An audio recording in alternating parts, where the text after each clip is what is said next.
Sigala, Ella Air, just gone 8:10 on your Thursday morning. Kels, we love a book recommendation, We do, don't we? And this is a book based in 1942 Gibraltar and World War II, and it promises to be an action-packed thriller full of twists and turns and bursting with intrigue. It's called Operation Tracer, and it's written by Will Gothard. Good morning, Will.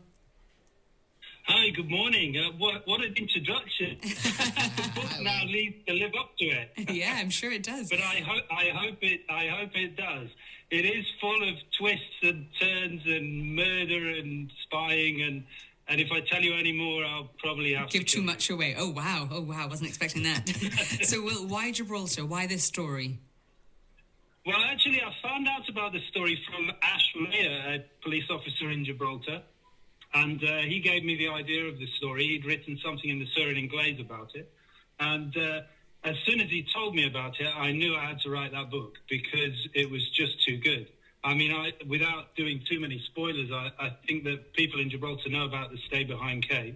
And it was obviously the Admiralty's plan if the Germans invaded, the Axis forces, and how they would keep tabs on ship movements through the Straits, because had you lost the Straits in that time, you would have lost the Mediterranean in many ways, and then North Africa, and with North Africa potentially the war. So it was just too good. It was just too good. How much knowledge, Will, did you have of Gibraltar pre this idea, and then how much visiting and knowledge gathering did you have to do before putting pen to paper?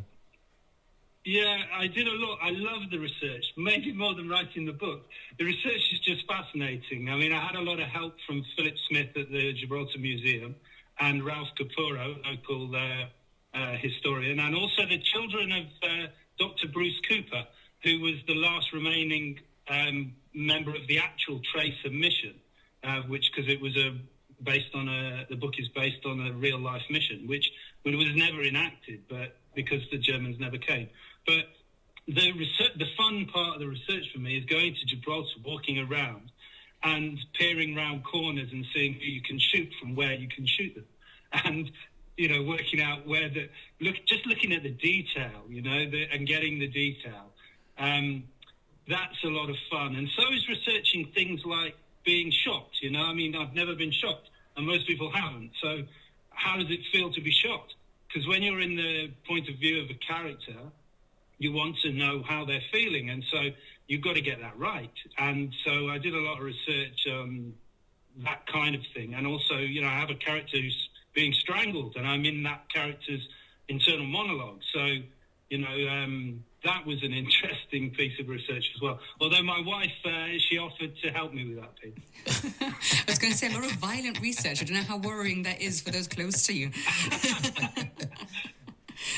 Well, you want to get these things right. Yeah, I think that, if you can... I think it brings the book to life. Mm-hmm. And one of the bits of feedback that I've had is that you really feel part of it and in it. And you feel about Gibraltar at that time. So I'm very happy with that feedback because I did a lot of work on that.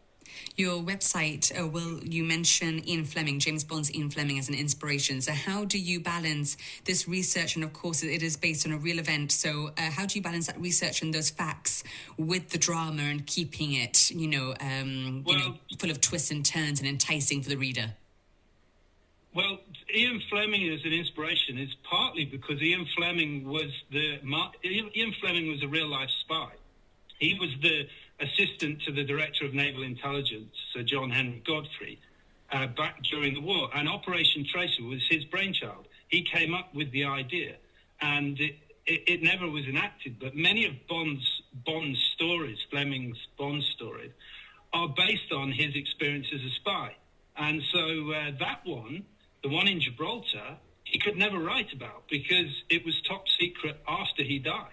And so it remained that way, and it remains that way today. Much of the true story is still sealed by MI6, and those files are not open because I know I've tried to get to them. So there's some things that still remain secret.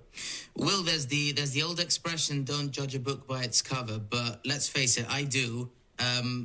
Presentation is not, if not everything, a lot. and the cover of the book is beautiful. Thank you very much. But you know that old appealing. adage is actually... thank you very much. We did work hard on that cover. But that old adage is actually incorrect. But the more you find out about publishing, and I didn't realise this, that actually you should judge a book by its cover. Absolutely, yeah. Actually, that's the irony of it. You know, the actual truth is that in publishing, they do. They put a lot of work into two things: covers and back page blurb. Yeah, we are of course on radio, so paint a picture of what your cover looks like for our listener. Oh, okay. So you've got the rock at the top, and then underneath you've got an Enigma machine. And for those that don't know the Enigma machine, it was the machine that they got hold of and that cracked the codes to the German. Help me with the word here. German messages. When they were sending messages, yeah. Looking for messages, yeah. That's the closest I can get to.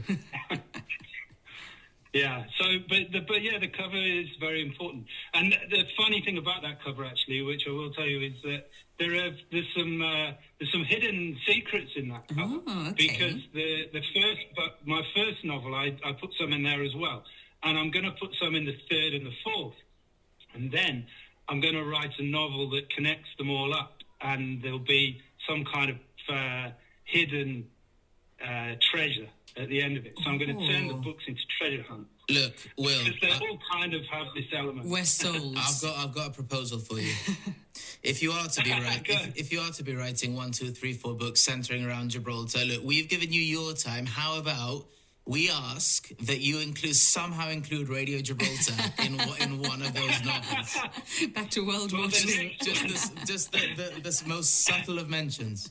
There'll be a time machine, Okay, and the time machine will zoom into the future. That's it. The next one actually starts in Gibraltar. I don't know if anybody listening knows Lionel Crabb, who was the bomb disposal expert during the war. And he was, what a character he was. It's based on his life, or a character based on him. It's, again, speculative fiction. And he used to go under the ships. The Italian frogmen would come and plant mines under the ships, and he would go down and defuse them underwater. Defusing mines underwater. Wow. And removing them, taking them away. I mean, what a character. Job. This guy, and his whole life, his whole life is it goes along the same theme. Lionel Crabb, his name was. Incredible. Amazing. Sounds really interesting. How can people buy Operation Tracer, Will?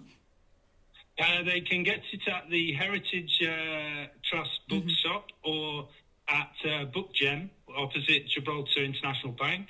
And also it's available online. You can buy it from Waterstones, Amazon, Barnes & Noble, and others. Lovely. Thank you so much for speaking to us this morning. We look forward to hearing about your future books in the collection. Yeah, enjoyed that.